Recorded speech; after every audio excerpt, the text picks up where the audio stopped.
Welcome to the Being Beautifully Honest podcast and channel. Thanks for being here, being subbed if you're not. Hit the button, and while you're at it, hit that like button. It's like walking in the room and hitting that light switch.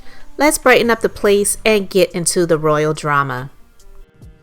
Hey guys, so it's been a minute since I've done any royal drama or H&M drama over here because, to be quite honest with you, Meghan Markle is she's not somebody I want to talk about all the time, but it's hard not to, especially over the years where it just seemed like it was always something to talk about or just to, bring to people's attention that she is not, I don't care what anyone says, she is not the victim that she's portrayed herself to be.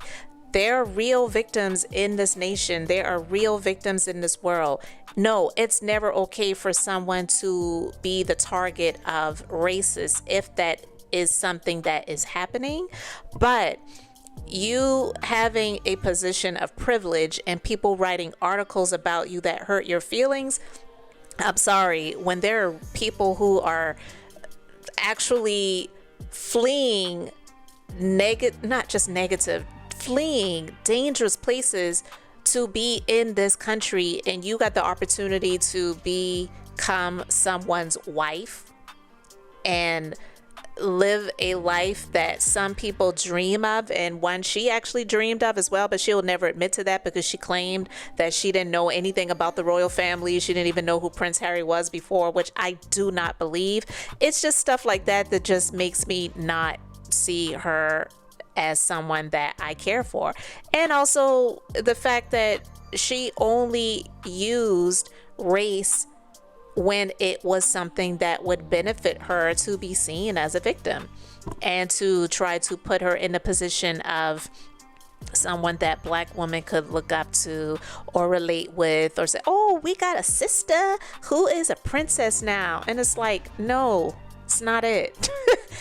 It's not. There are actually other legitimate Black women or from other nations where they literally are living in their ethnicity that have married into royalty. Look to those people if you want to look up to someone, if you feel you need to look up to someone who is in a royal family. But Meghan Markle ain't it. I don't care what anybody says, but I don't want to talk about her all the time because unfortunately some people feel like because if I share my opinion about her and it's not one that is favorable, then I'm picking on her or I'm hating on her or I'm jealous of her, and I'm not doing either. But I just have to say this. I feel that her PR team has been working overtime, and I don't know if you've noticed it, but I have. But recent headlines, it's a lot. She's really going full, in my opinion, Kim K when it comes to media control. From the curated photo ops where she's using her children, that she always was about privacy and I don't want my children to be seen and I don't want this and I don't want that, but now she's using them all the time. So every time I look, there's a headline about Meghan Markle showcases Lilibet's red curls. Meghan Markle showcases Archie's whatever. And it's like, girl, you're using your children to gain more favorability, more marketability for brand building, and it's calculated visibility. It's not just about royalty anymore. But she also uses that because she mentioned in her Netflix series when she had one of her guests on there, I think her name is Mindy, I can't remember her last name, but she's an actress, and she called her Meghan Markle, and she says, it's Meghan Sussex now. Like, who does that? And from what I read, Sussex is not even really their last name, but I digress. It's just different. It's weird. So just like Kim K, Meghan's team is targeting the high gloss publications. So there's a lot of headlines and people in style, publications like that, soft interviews and strategic partnerships. She's stepping into the quote celebrity mogul lane, and it's all about control over the narrative. And I'm not saying there's anything wrong with wanting to try to control your narrative, especially when you feel like a lot of it has been negative, but honestly, a lot of it has been self-inflicted. I don't care what anyone says. So the negative stories, they're buried. Positive angles, they're amplified.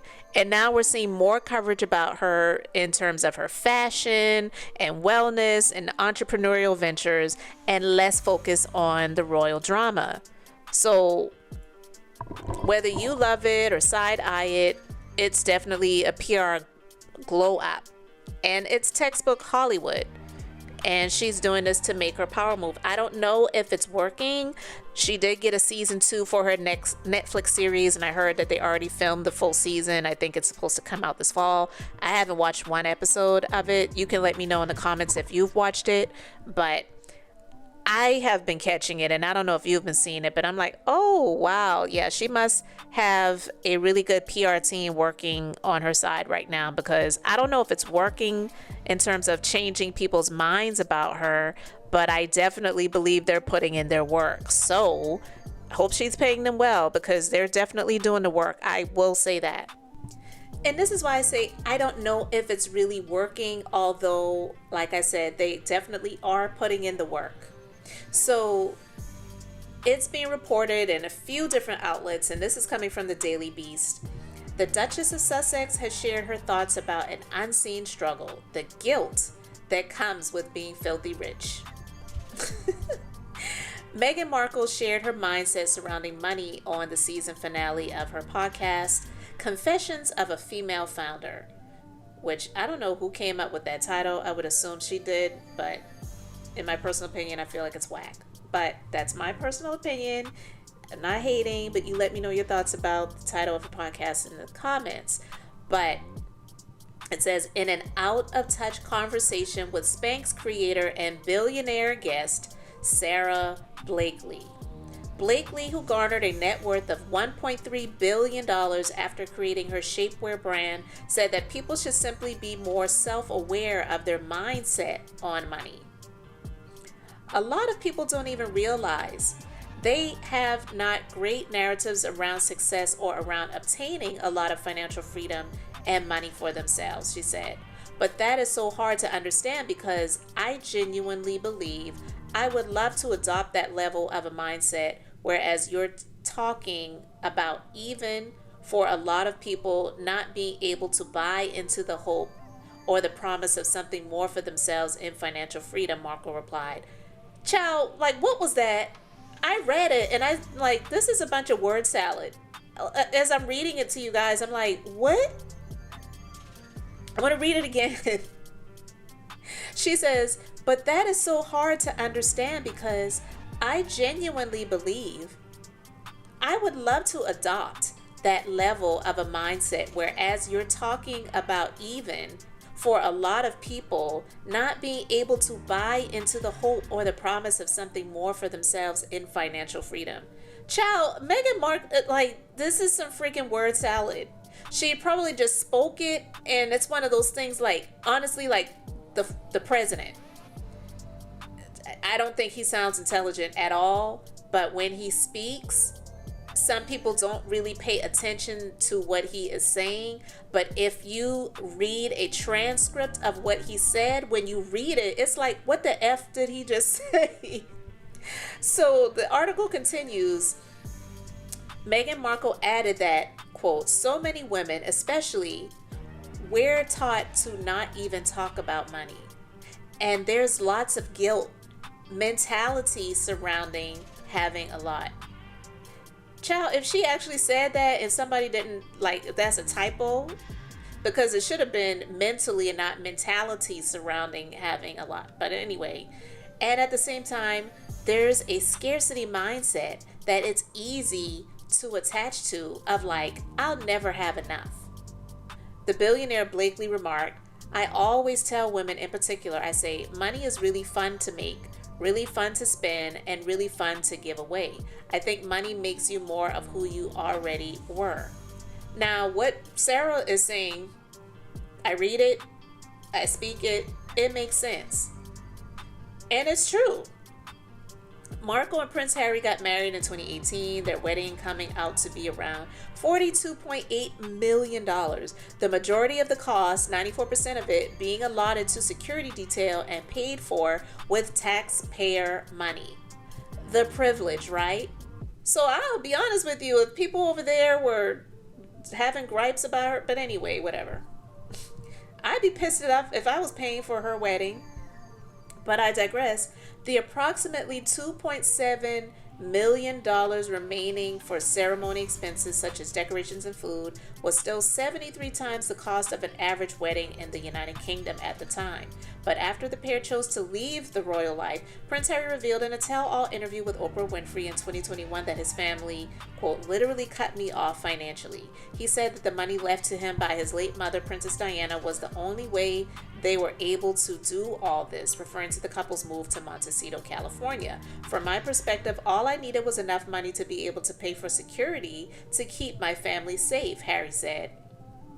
Since then, Markle has started her own Netflix show with Love, Meghan, and podcast, Confessions of a Female Founder. She also launched her lifestyle brand, As Ever, in April, which sold out all their products in less than an hour, which I feel is questionable, but I digress. But in her podcast episode, she announced that she intends to take, quote, a step back, gather data from the launch, and figure out exactly what As Ever could be. New products are set to be announced in 2026. I'll be honest, I don't really believe that all of the products sold out in less than an hour. That's just my personal opinion. I could be wrong, especially when she's saying that she decided to step back and gather data from the launch. I don't know. I really don't. And then the things that she was saying about the money, it didn't make any sense. It didn't make any sense. And the title of the article is Meghan Markle whines about the guilt of having a lot of money. So that's what I'm saying. I don't know. Like I said, the PR, they're definitely putting in the work to try for her, but I don't think it's really changing people's minds about her. And with her doing interviews and then saying things that are supposed to sound profound and supposed to sound intelligent, to me, just reading it, it doesn't make any sense. So I'm just like, I can't. This is one of the reasons why it's like I don't talk about her all the time, because it's draining. It really is. I don't get pleasure and enjoyment on seeing articles about her and say, "Ooh, rubbing my hands together. Let me go ahead and report on this negative article about Meghan." It really isn't like that for me. But because I just can't see her as this victim that she's tried to portray herself to be. And then when she does stuff like this, like I said, I'm going to read it again because it sounded so ridiculous. But that is so hard to understand, because I genuinely believe I would love to adopt that level of a mindset, whereas you're talking about, even for a lot of people, not being able to buy into the hope or the promise of something more for themselves in financial freedom, Markle replied. That makes no sense. What she said, it sounded stupid. It was a lot of words that meant absolutely nothing. But because Sarah's just going to be nice and kind, and she's a guest, and she doesn't want to correct her or just be honest and say, "I'm sorry, could you repeat that?" Or "I'm sorry, could you break that down?" Or "I'm sorry, could you explain that?" Or "I'm sorry, I don't really know what the hell you were talking about," because it really made no sense. She just let her say it and just, could go from there. But guys, let me know what you think. Have you been seeing the articles where it looks like her PR team has been on the grind, putting out content and articles about her that is supposed to give her a favorable view in the eyes of people, where a lot of people really just didn't see her for her? Do you feel like they have been succeeding? And also let me know what you think about the Daily Beast and a few other publications talking about this episode of her podcast where she's whining about the guilt of having a lot of money. Shoot, she can share some of it with, share the wealth. Okay, we don't want to hear about your whining. If you, and then the nerve and audacity of Harry, who actually got turned down by the courts, and I didn't report on that, but he wanted his security detail to be paid by others because he's so used to having that, but the courts rejected it. And they're like, no, you pay for your own security. So yeah, they're gonna have to cough up the cash, but looks like Meghan, she's bringing home the bacon, so it shouldn't be a problem, right? So you guys let me know your thoughts in the comments. Hey guys, welcome to the Being Beautifully Honest podcast and channel. Thanks for being here, being subbed. If you're not, hit the button, and if you're listening on YouTube, hit the like. It's like walking in the room and hitting that light switch. Let's brighten up the place and get into the holy mess.